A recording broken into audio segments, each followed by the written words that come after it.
Hello Musecast, this is Thursday.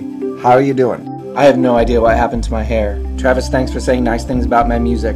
I've been working on music for your film, Travis, and you can actually hear a rough version of one of the themes, maybe both of them, playing in the background.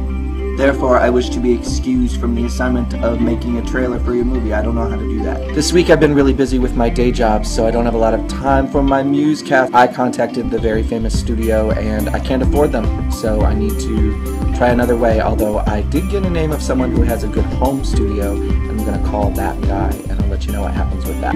Speaking of agents, I also have a booking agent, although I haven't really gotten much work lately because I'm still in transition after my big move. All this discussion of agents makes me remember that I need to call mine and get a better plan in motion. That's what I'm going to do. Also, I have a new project coming up which involves me being someone else's agent. That's kind of a secret, but I might be telling you about it soon. Here's what I'm listening to this week. Sorry this is a short one. I will be back at you next week with more news. This is the Musecast. Thanks for joining us. See you next time.